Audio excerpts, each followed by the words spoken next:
A frosty sip. Right back at you, brother.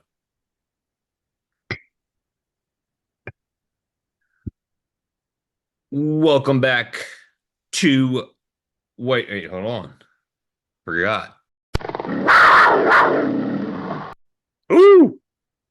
Welcome back to Whiteout Weekly as we are in our official week 1 of college football, despite there being the incredible week 0 upset, Georgia Tech over Florida State in Dublin.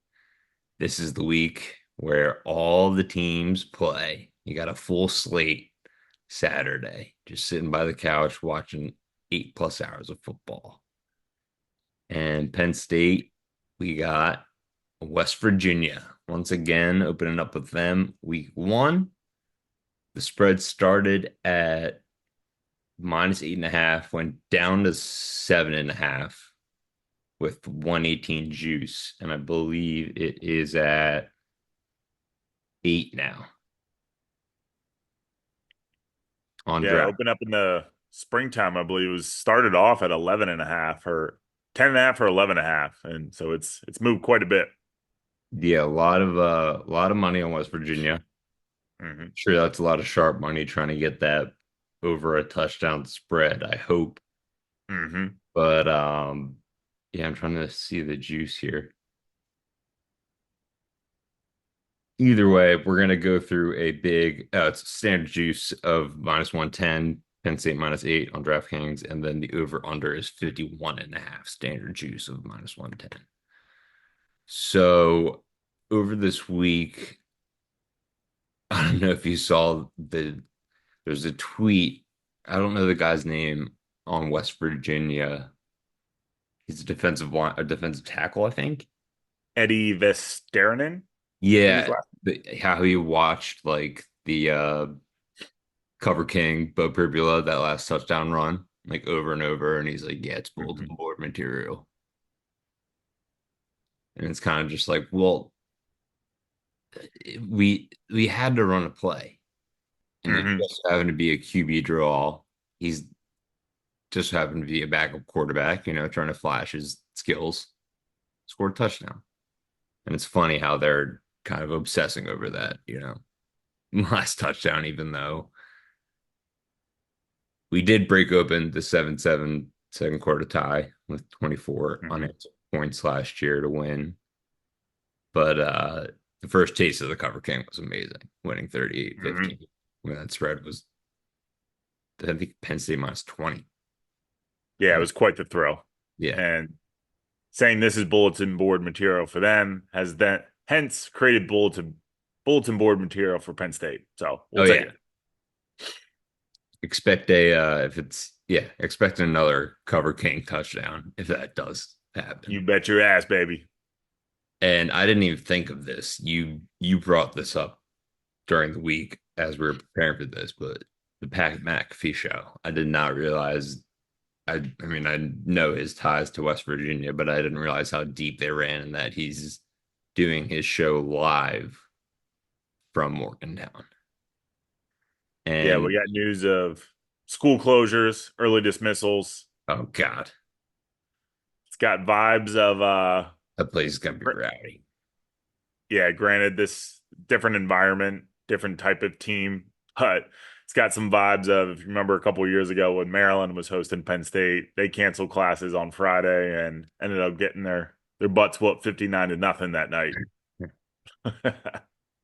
Yeah, So, careful what you wish for. we currently don't have the army to match Pat McAfee, sadly. So Mm, if you're listening, definitely give us a rating. And if you're mm. watching on YouTube, subscribe. Help us build that army so we can eventually take on Pat McAfee. But let's get into the deep dive of West Virginia as the year begins. So obviously we faced them last year. We have a little bit of familiarity with them. Their head coach, Neil Brown, going into his 6th season. He's made 3 bowl games with West Virginia, won 2 of them. And last season was West Virginia's first 9-win season since 2016. So he's definitely trending up with this program. Their quarterback, we saw him last year, Garrett Green. He is a true dual threat quarterback, the first quarterback under Neil Brown to throw for 4 touchdowns in a game. He only missed one game last season, despite being a true running threat. Also, the second player in West Virginia history, along with Pat White, which is a pretty esteemed company, to pass and rush for over 150 yards in a game versus Cincinnati, where he threw for 210, ran for 150 yards and 3 touchdowns. So this dude's a legit factor on the ground, which always is a problem for defenses having to factor him into the game plan of his legs and rushing ability. And he finished third on the team in rushing yards with 772. Behind him are two, like the definition of a thunder and lightning combo. I'm pretty sure we only saw CJ Donaldson last year, right? Yeah, We Bell didn't, was not did not yeah. play in last year's game. So CJ Donaldson, I think we said this last year, 6'2", 240 power back, who committed originally as a tight end and then emerged as that powerful factor back for the Mountaineers. He missed a couple games due to injury, but went over 100 yards rushing 3 times, finished with 798, led the team and averaged 4.7 yards per carry, 11 touchdowns. So a tough guy to bring down and also can catch balls out of the backfield. But the weapon that really stepped up and made this offense truly dynamic down the stretch was running back Jaheim We Bell, meant to say true Jaheim White the freshman. whole time. Neil Brown had high hopes for him last year with his absolute track speed. And he went over 100 yards rushing 4 times, including a 201-yard performance against Cincinnati. Again, everyone's setting records against Cincinnati. Hmm. So they are built to be a rushing team, a dual threat team, power option scheme on offense. Their wide receivers, I don't know much about them. If you can explain a little more, but I think it's a lot like the Penn State room where different underclassmen are trying to, find their role and step up in different areas. Yeah, definitely. I think if you look across the board, at least on paper, between West Virginia and Penn State, when you look at the wide receiver group, I think whether you call it bias or not, I think Penn State probably has the more potential there. Granted, unproven guys, but when you look at West Virginia, it's definitely very similar. Like to utilize their tight end, Cole Taylor. Not anything that'll pop off the page, but was a reliable target for Garrett Green last year, 444 receiving yards. In Also, regard to 6'7", six 200 seven, so he's a pounds. big target, big safety Big boy. valve. Big boy. And then as for the rest of the wide receiver group, familiar name for Penn State if you follow the recruiting trail, but Rodney Gallagher was a former Penn State target. His decision ultimately came down between West Virginia and Penn State, elected to uh, follow the path down to Morgantown. So he's looking to start to get some more PT this year. Hudson Clement is another name to note, and then they have a Oklahoma State transfer, Jaden Bray. So again, some unproven guys. They do have some talent there, but not a lot of production either on paper that you can see on tape and on the field. And I think going back to Garrett Green and the running back group, I think Garrett Green specifically anytime you're preparing for a week one tough opponent and they have a mobile dual threat quarterback, that's definitely a tough thing to be able to prepare for. But I think the benefit for Penn State heading into this matchup is you had that experience against that same guy last year where Yeah. he had you in some tough spots, was able to run around and make some things happen. But for the most part, they were able to hold them in check, and I expect that length of time to be able to look at the film would put them in an advantageous position heading into this matchup. And then for West Virginia as a whole, going back for the way their season ended, I know anytime you lose your home opener, lost in that thrilling cover king fashion, but the rest of their season, if you followed them the rest of the way, was actually finished off a lot better than you would have expected after that week one matchup. Able to They get 9 wins. they rallied for sure. They 100%. definitely rallied. And from an offensive perspective, I think the thing to note is they really kind of simplified things for Garrett Green. They kind of recognize that he can't really interpret and read defenses too well. So they really suited their offense to match his skill set, which is truly just running around and trying to make things happen, simplify things, and trying to get some guys open down the field and utilizing his wheels in those running backs. So expect more of the same heading into this year. But again, having that experience and having that tape, I think will prove dividends. Yeah, we posted that Taki Wheatley clip today of him just absolutely flying to Garrett Green, Hmm. stop him for the on third and long on like a improvised play. So we need Hmm. a lot of that. We'll get into more of our, matchups and iron lines later, but Taki Wheatley, Kevin Winston Jr. definitely stepping up in the run game is going to be huge. So West Virginia is returning 8 starters on offense.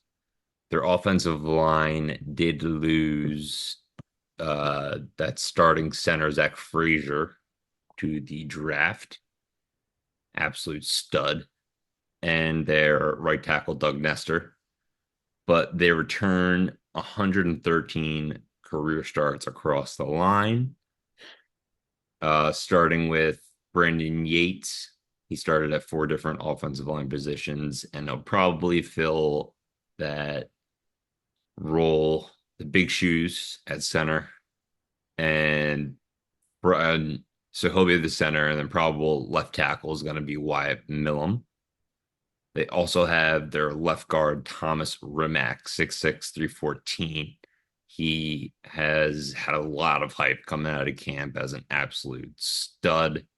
And then junior Jaquay Hubbard at right guard. He had 11 starts at right tackle and then 4 starts at right guard last year. And Nick Malone at right tackle, who transferred. He had 4 starts last year. And they also bring in Jacksonville State transfer right tackle Xavier Bosley. So they did lose a significant piece in Zach Frazier, Hmm. but do return 3 of 5 starters, including Yates, who can go all across the line, as well as Wyatt Millum, who has NFL potential. Yeah. Yeah, Milam definitely, if you follow NFL draft boards or just the buzz around him, he's definitely one of the premier tackles in the country. So definitely expecting some he's a tough guy to get around. So he's a stalwart there. Yeah, and then that again goes into our what we're going to talk about later, our matchups, because I our edge rushers are just absurd with Hmm. Denai, Abdul, Zariah. It is Hmm. just it's going to be a tough matchup, but a good first baptism by fire for these edge rushers of Penn State. Hmm. And before we move on to the defense, I don't know if you got one, but I got a little beer on hand. If you want to do a week one cheers Do it, baby.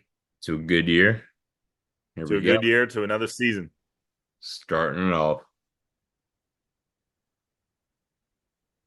What a weekly frosted mug. Always good. Ah, Always good. So always goes down smooth. they run a 3-3-5 defense, and their defensive coordinator, Jordan Leslie, I believe, is entering his 4th season there as well. Hmm. Um, Starting with the D line. So last season, I know they had this.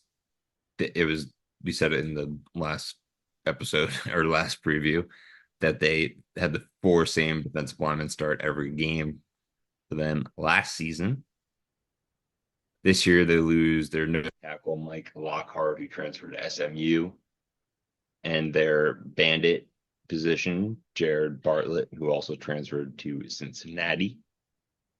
They do bring back Edward Okay, I excuse found me. this on the web for this year. They lose their nose What the tackle. hell? Shut up, Siri. I wonder what prompted that. Vesternine, Yeah. Cincinnati. Festernine, Siri. Boom came up. Bring back Edward Vesternine and Sean Martin as those big D tackle DNs in the 3-3-5 scheme. But former Penn State transfer Fatorma or Fatama? Patorma. Fatorma Mulba is expected to make an impact this year as the potential new starting nose tackle, which Interesting. definitely very interesting. So we got two guys linked to Penn State Uh-huh. potentially starting for the Mountaineers. Moving on to probably, I would say, well, I wouldn't say Phil Steele would say is the most talented linebacker room that Neil Brown has had since coming to Morgantown. Mhm. Like I said, defense coordinator Jordan Leslie in his fourth year, he uses two unique positions: a spear position that's usually a nickel defensive back in a run fit, and then now a spur position that's a rush outside linebacker. I know they lost a couple guys. Their number one tackler, Lee Kabagwa, probably butchered that, Mhm. but Trey Latham returns after an unfortunate injury 5 games into last season. Other than that, what are they doing, moving and shaking with their linebackers? I'm assuming Trey Latham will be back at that weak side linebacker position. Yeah, Lathan's expected to be a full go. He's definitely the premier athlete of that group and definitely the top talent within that like you mentioned, pretty solid linebacker group. So definitely expecting some big things out of him. He's definitely one for Aller and crew to keep an eye out for because he can definitely make some things happen. They got Ben Cutter, who when Lathan went down, kind of stepped into that position and kind of took on some of that loss as he went out. And then for coordinator Jordan Leslie, utilizes every team's got their kind of different namesake for their different positions or special schemes that they use. So they use the spear and the spur position. So utilizing some hybrid guys. So former safety Aubrey Burks likely to take over the spear position, Okay. which is kind of that defensive back run stuffer role, which has some similarities to the line or the prowler role that we've seen with Manny Diaz's system. But for Burks, he was the 2022 FCS South Defensive Player of the Year at Gardner Webb. He'll likely be taking over that spur position route as a rushing outside linebacker. So yeah, it's definitely a Gardner talented group. Webb, wow. Gardner Webb, yeah. That's a big leap. hmm But definitely a talented group and definitely going to be a key matchup for the Penn State offense.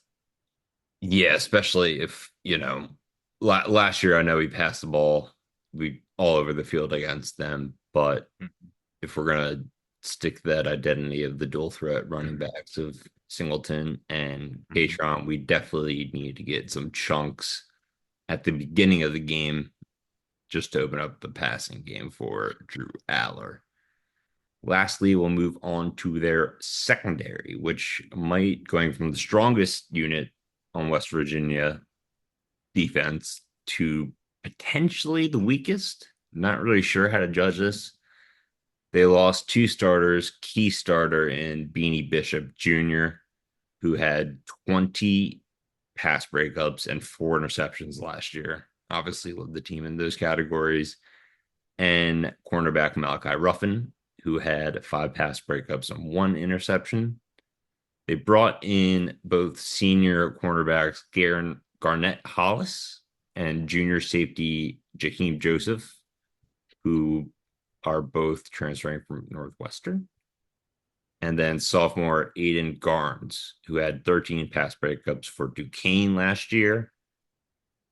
And Anthony Wilson is the only non-transfer returning, so there could be some early season slip-ups in the first couple games with new transfers and guys playing different assignments, trying to figure out each other's strengths and weaknesses and communication on the back end. So this could be their biggest weakness, as we saw last year, even with Beanie Bishop.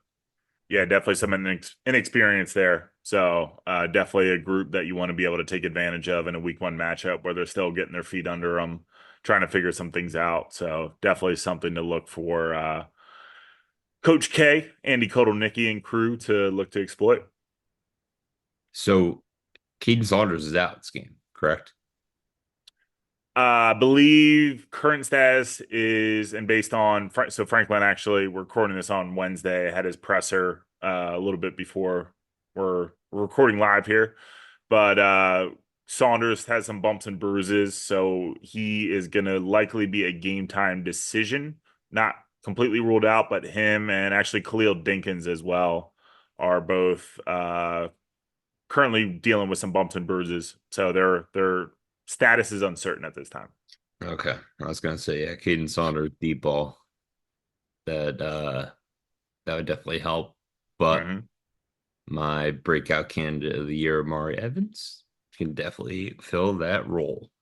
Because yeah, I Speaking think of which, yeah, Franklin also had some very positive things to say about Amari in his presser today, indicating that he anticipates Amari to have a big year. And looking, so let me pull the exact quote real quick. great minds think alike. That's right. A lot of excitement in the program that he's ready to go and that he's expecting Amari to have a big year this year. So those are great things that you want to hear, especially for you with him being your breakout candidate. Hey, cheers to you, James Franklin. Both have the same thought process, even though I didn't watch one breakfast live. hmm So let's move on to our matchups of the game. What we think is going to be key in Penn State winning over West Virginia in week 1. The rematch in Morgantown. My matchup of the game is going to be that running back tandem of Donaldson and Jaheim Bell, who we didn't see last year again, but he is a absolute dynamic running back with, again, track star speed, who can take it to the house pretty much every time he touches the rock. Against our linebacking group of Kobe King, Dom DeLuca, Tony Rojas, especially, and like you mentioned earlier, Zaki Wheatley, Kevin Winston Jr., Jaden Reed as well, coming into the box and helping stuff the run. So a big stat on that uh, under Neil Brown, West Virginia is 27-8 when they rush for over 100 yards and just 3-21 when they go under that total. So last year we held them to, I think it's when they have a player go over 100 yards. Last hmm year we held them to 146 total rushing yards. CJ Donaldson went for 81. Garrett Green went for 71.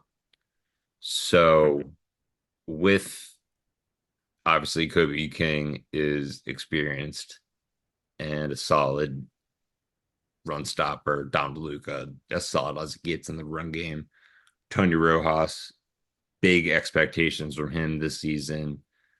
So we really need those guys, that unit, linebacker unit, to step up, shed those blockers coming up to the second level, and not let West Virginia get any big chunks of yards on the ground, because that's going to kill us in terms of clock and everything. Yep. Who do you Wholeheartedly got agree. as your matchup? So for me, really where I'm going to be zeroing in on is so you talked about the offensive line, a couple guys in particular, but overall just the experience of that group. So for me, I'm highlighting Wyatt Millum just again because he's projected to NFL talent. I think there's probably more than him on that offensive line that could potentially play on Sundays. Definitely. But with Definitely. that type of experience and him in particular, a lot of buzz, a lot of hype. Talk about say the word buzz a lot. It's true with a lot of guys on this Penn State team, but particularly with the edge rushers, Abdul Carter and then Dennis Sutton. So coming into this year, when you talk about losing a guy like Chop Robinson and Adisa Isaac, who are playing on Sundays, and we're talking about two guys who could potentially not just fill the void, but take it to even newer heights this year. I Hmm. am extremely excited to see how they hit the ground running in week one. It's a tremendous matchup. It's a great offensive line that you're going against, a premier talent in Wyatt Millum. We're expecting big things from both those guys. Then Dennis Sutton has made it clear and put it out there that his expectations for himself are to be the best defensive end in the country. I think he's got Love all the that. talent in the world to be able to get there. We know Abdul Carter has excelled at the linebacker role, excels as an edge rusher, and now with that being his sole focus, although he will be kind of a hybrid, but to see the two of those guys coming off the edge, I expect to see them. It's going to be a tough test, but definitely looking forward to see how they hit the ground running. And it's going to be the key in a tough environment to be able to not only contain Garrett Green, but also to be able to get after him, get him on the ground. That I was gonna say that that's a huge thing is containment because a lot of the Hmm. times I noticed last year those guys would just crash and just leave, Hmm. leave containment wide open for an outside run. So definitely have to be disciplined in their containment as well as being productive pass rushers. So they'd have definitely difficult assignments, especially against the guys they're going against. So actually, that's a great match for the game. I'm sure they're gonna highlight that on the Fox Big Noon kickoff this Saturday. I'm gonna be in California, so that game starts at 9 a.m. for me. 9 a.m. Yeah, baby. Wait, that's gonna be sick. Just wake up and watch. Oh, yes. That's gonna be amazing. Mimosas and Penn State football, baby. Oh, yeah. All right. Let's go from our matchups that we think might win Penn State to get the game to our Iron Lions to watch for. And I'll give you the honor of going first since I went first last time for the matchups. Yeah, I think for me, I think there's a couple different areas you could look at. I think the one that first comes to mind would be the wide receiver room. Who's going to step up? Hmm. Everyone's going to have eyes on that, and especially in week one, where that's been the question, not just for this year, but also the last couple years. But for me, Well, I'm so looking at the guy. before you go into yours, Mhm. just doesn't count, but who would you pick as a wide receiver to watch? It's going to sound crazy, man, but we talked about the buzz in last week's app. It seems to be getting bigger, but I want to see Liam Clifford. Ah, yes. I love it. Dude, I I know think you he's talked gonna about have him I think too. he's gonna have a really solid The game. buzz has been there this week as well. Uh, it's fond memory, obviously, of our old boy Cliff, from being running the show at quarterback. But I am looking for Liam Clifford to show out and prove the buzz worthy and being right. So I'm excited to see what he can bring and if that buzz is all real. I love that because yeah, in a on the road, hostile environment, first game, I was gonna Hmm. need a reliable target to go to. And he's been talking all off season how reliable Liam Clifford has been in his route running, just being able to get open for him. So I can see him hitting Drew Aller, hitting Liam Clifford early and often in this game to get comfortable. Hmm. But who's your sorry, stepping on your toes there? Who's your actual Iron Ah, Man? you mentioned him, baby. Rocking the shirt. It's the big dog. It's Drew Aller. Oh, woo, let's go. Love Big it. things coming this year. Year two is the full-time starter. Year three in Hmm. the program probably has the most pressure. You could look back, you could look at Sean Clifford, whether the frustrations the fan base had with him and wanting just more out of the position. Walked into the Drew Aller era where, hey, we got the talent. This is the guy to be able to do it. We talked last week again, where if you looked at his box score, the stat sheet from last year, hey, he had a damn good year, 25 touchdowns, 2 picks. If you watch the key games, it was a very different story. When you look at Ohio State, Michigan, the Peach Bowl. So he has indicated that he's feeling more confident as a quarterback. He feels good about Kotelnicki's system. He's was voted a team captain as a junior in the Huge, program, which again, huge. like we talked about, is rare. It's not a given that the QB is always the captain at Penn State. Uh, but it, again, might have the most pressure on him of any Penn State quarterback, probably in the last decade, couple decades. You got to Hackenberg, go yeah. pretty far back. Hackenberg was definitely there. I Anthony think Morelli, maybe Hackenberg would even probably be the before last that, one. going in the Wayback Machine. But a lot of eyes, a lot of expectations. Had a big game last year against West Virginia. Again, Hmm. created the excitement around the Drew Aller era, throwing for 325 yards, 3 tutties That in week first one play last to year. that first tutty to KLS. First tutty to KLS, hyping Pocket. up Beaver Stadium. So as year three, you expect him to take that leap. Had the year last year as the full-time starter. Should be composed in a different way, has some additional tools in his toolkit. So it's got to be Drew for me. He's got to come out not just to prove to the fan base that he's taken that next step and he can be that elite arm talent to help not just get us to the playoff, but carry us through the playoff because that's what it takes to win in college football, elite quarterback play. So, but I am excited and I'm looking forward and I'm hopeful that Drew Aller really sets the bar very, very high on Saturday. It's crazy that it's his second year as a starter and he's under this much scrutiny and pressure already. Hmm. And Yeah. was your chip first year head offense coordinator last year? Uh, no, he was here prior. Okay, so Aller he was his worked. first big recruit. Okay, so he had worked with him. But still, it's like second year, he has a brand new offensive system. And again, uh, Hmm.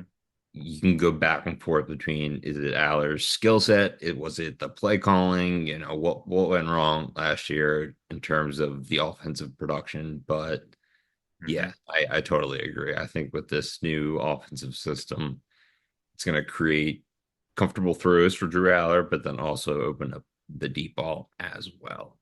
Hmm. And I'm going to stick with the offense. I was going to go Kevin Winston Jr. here, but sort of mentioned him as a key player in the run game. He's just an absolute beast against the run. I think he has like a 2% missed tackle rate in his collegiate career or something absurd like that. But Yeah. I'm gonna go to the Aces.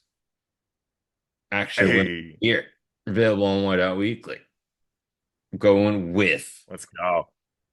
Psycho T, Tyler Warren. Against, like we said, the biggest question mark for West Virginia, their secondary, especially their depth at safety. And just looking at those guys, I don't think they have one that can cover Psycho T in zone or man to man. And against a 3-5 defense, you would think you would pound the rock with Singleton and Allen, which we Hmm. will for sure to open up the passing game. But they do have a solid front seven again, with Phil Steele saying it's Neil Brown's best linebacking room since he's been there. So let's test the new transfers learning curve in that secondary with some height, weight, speed mismatches wherever you can find them. And I think you're going to find them with a safety on Tyler Warren. And I think I'm going to make a bold prediction here. Psycho T loves the red zone. I think he's going to score 2 touchdowns. Oh, love it. especially with Khalil Dickens dinked up. Hmm. So at that big prediction, I sadly had to use probably a roll and a half of bubble wrap, like five styrofoam squares, and so much packing paper to send Dave. I don't know if you want to go get it. The Big Ten betting Bonanza trophy, which he's holding right now. I want to say something She's to pile so up on this. perfect, baby. Don't do that She's in front all of my mine. face. Don't you do that in front of my face. I'm just Has gonna put her been backward. it Oh. has been it has been sitting here for the past 3 years, but Dave had the craziest 2023 betting season. I'll put up the numbers on the bottom. I don't have them on me right now. Blanked it out of my memory because it was so freaking good. Just absolutely crushed it. I think he was I think you ended above what's the like professional betting 62, 63%. You were Yeah, like 67%, 68%, I think. So something like that. if you're gonna follow someone, follow the Croatian Bear definitely this year, as he proved last year. He's locked in the Big Ten. But Mhm. let's head into my comeback. Week one of the 2024 Big Ten betting Bonanza.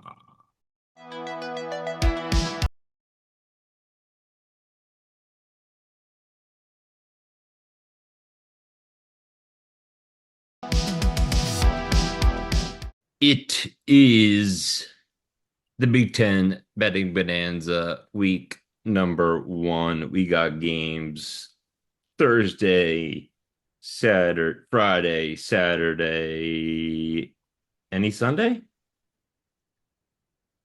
on Labor Day? I believe so. I think we got Saturday and Sunday. Sunday and Monday. Yeah. Monday, We got Florida USC State. LSU on Sunday, and then Florida State looking to bounce back against an old friend Bill O'Brien and his new gig at Boston College on Monday I, night. I'm I'm putting money on Boston College plus 16 and a half. Oh, Hundo P. Like Florida State probably will win, but it's gonna be tough to shake that off. Yeah.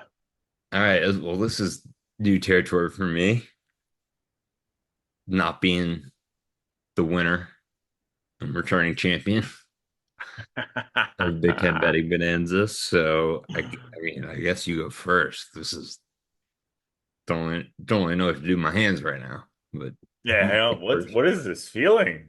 First, you say. He's in Don't mind if I do. some kind of trance or something. Must be the zone. Well, I'm going to kick things off because I'm excited for football season. Yes, week zero was a little taste, but we got the real thing this weekend. Like you said, starting Thursday, starting tomorrow night. And that's where I'm kicking things off. Oh baby. I'm taking Greg Schiano, the Schiano man. Big expectations in Piscataway. They are kicking things off against Howard. And Rutgers is favored minus 36 and a half. I think they cover Woo! that, Big baby. number. Give me the Scarlet Knights. Big spreads only in week one. Rutgers minus 36 and a half. Rutgers minus 36 and a half. Woo! Okay. That's a big one to open up on. For me, I'm gonna go with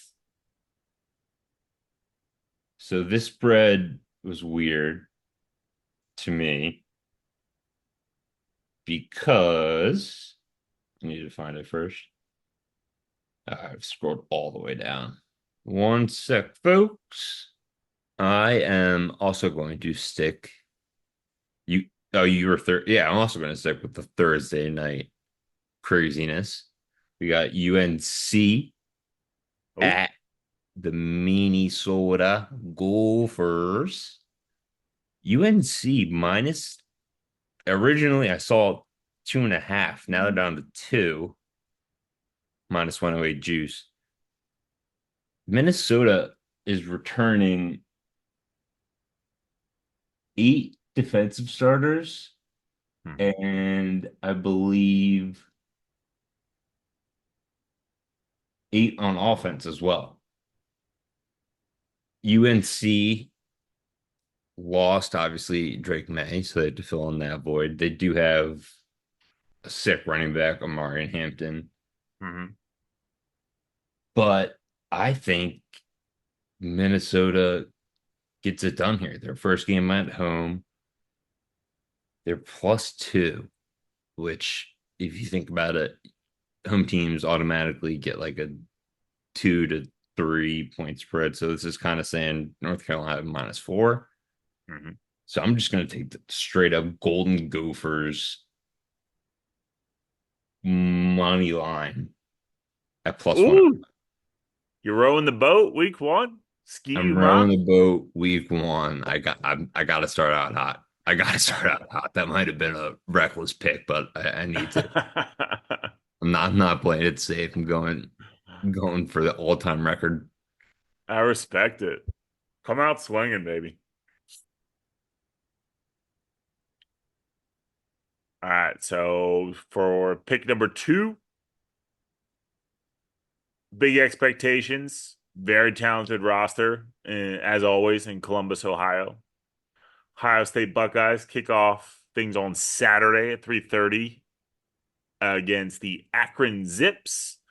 And again, former Penn State legend, Penn State friend Joe Moorhead, head ball coach at Akron. He's got a tall test going into the shoe. It's a big spread for Ohio State. I believe I saw it at 46, maybe 48 and a half. I am going Jesus to. Christ. You're picking the most enormous.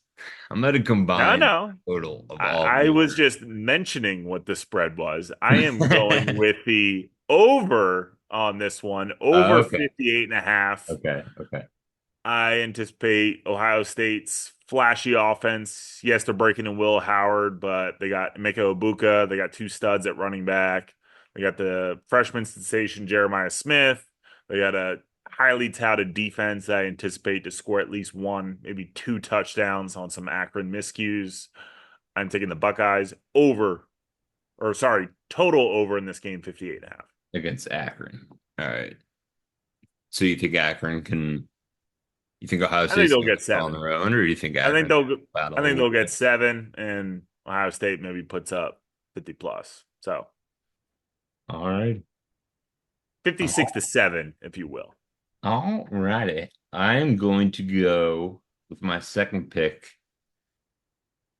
to Hoosierland, Oh, the former defense coordinator for the Hoosiers, or head coach, right? Tom head Allen, coach. head coach.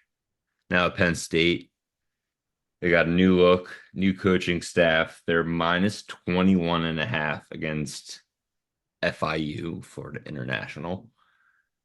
They return Indiana Hoosiers, 10 players on offense and all 11 on defense.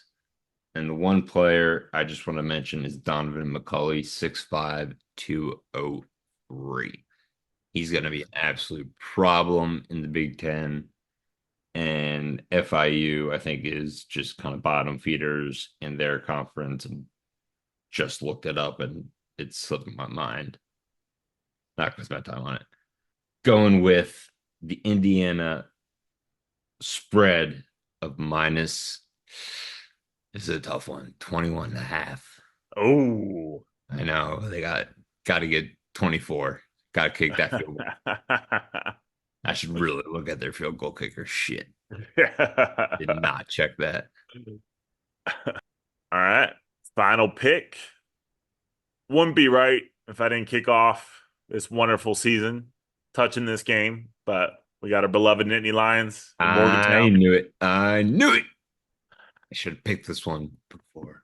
I am going to go with I am all about the height with the Kotelnicki offensive system. So this pick really more so is leaning in on the fact that I believe this defense is not going to miss a beat. Yes, Manny Diaz was fantastic. I am super excited to see what Tom Allen is able to do with this type of talent, but I am going to take the under. There are the under in this game. There is some rain, some thunderstorms that could be moving into the area on Saturday, which could impact this game. Penn State was practicing with some wet footballs today, so always got to be prepared for that.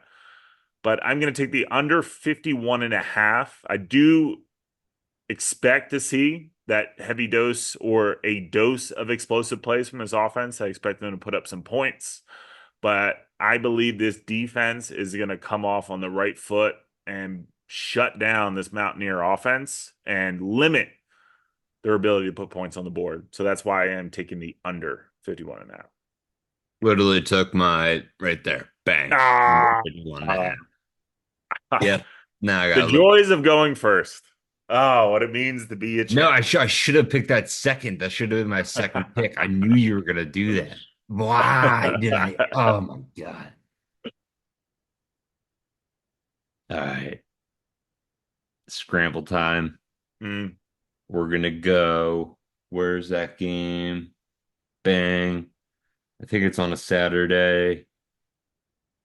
Indiana plays FIU Saturday, 3:30, by the way. mhm. Same with Ohio State, they're at 3:30. This game is, I believe, earlier. Yeah, this is a noon kickoff on Saturday. Maryland -20 hosting the UConn Huskies, Mm. who return 6 players on offense, 8 on defense. Maryland's only returning 4 players on offense. They do have their big running back, Roman Hemby, and their dynamic playmaker, wide receiver, Ty Belton. But I think if there's going to be, you said there's going to be thunderstorms and rain in State College, And Morgantown. Morgantown. How close is that to College Park? I think it's within shouting distance. Few hours, couple hours. All right, let's say that storm system creeps over to College Park. Even if it doesn't, I'm going under 44.5 in Maryland, UConn. I think with Okay. all the changes to Maryland's offense, UConn being a subpar team, but kind of rising in their head coach's third year, I think. Hmm. Um, yeah, I think that Jim Moore is their coach, right? UConn? Yes. Yeah. Okay. Jim Moore's third year. So I think they'll start to get things going, but I think, yeah, it's going to be a sloppy game week one. Week one overs are usually a good bet, but I don't think Maryland's good enough to offensively to carry this on their own. So I'm going to go under 44.5. Okay. Did So confirm via Google Maps, Morgantown is a cool 3 hours and 29 minutes from College Park, 206 oh, to be okay, exact. whatever, So those storms could move in that direction. whatever. Hopefully by kickoff, it'll be there. Yeah. Or maybe second half, little second half blunder, Yeah. scoreless third quarter, something like that. So you got all 1-pointers on the board. I got 2 1-pointers, and then my Minnesota plus 3-pointer underdog. So I Mm. forgot to explain the scoring system. Uh, your record can be as great as it can be, but it's all about the units you bring back. So you get 1 point, 1 bonanza point if you get the spread correct. So if Dave hits over under or the team, so if he hits Rutgers -36, that's +1. Over under in Ohio State Akron, if he hits that, +1. no minuses. If you hit, for instance, Minnesota, they're under 7.5. If you hit that underdog, that's +3. An underdog straight up win that has a spread of 7.5, +7.5 is +5, which is where you really change the game. And then the home run shot is a +7 bonanza point. If you pick an underdog and straight up win, that's a 14-point underdog or more. So just to lay out the groundwork for the fourth annual Big Ten Betting Bonanza, in which I will most certainly come back and reclaim the crown.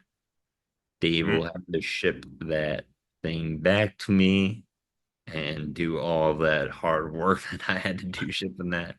The lady looked at me so weird when I dropped it off.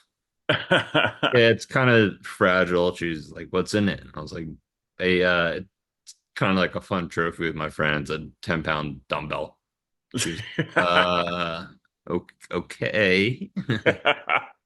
I Crazy don't believe man. you, but okay. Please leave my store. Hmm. So that will do it for our first preview of 2024, the rematch in Morgantown. Obviously, we both think Penn State's got to come out victorious. I think the 8-point spread is right on. I think it's going to be a back and forth game, full of runs. I think Penn State's going to go on a run. West Virginia's going to make a little comeback, going to go back and forth. But I do think Penn State ends up winning by like 28-20 or 30-20, something like that, somewhere in that range.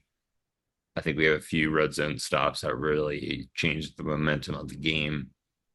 And that's my prediction. I think we covered the spread in this one.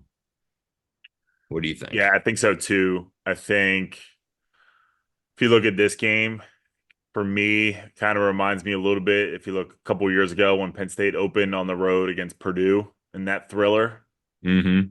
the Sean Clifford and Kevon Lee to win Yep. it, as called famously by Gus Johnson. Yep. Granted, that was a Friday night, not a Saturday, so it was definitely a little bit more of a weird opener, but I think it draws some similarities again with it being on the road. I think games like that have hopefully prepared this Penn State team, this coaching staff to be able to start off the season this way.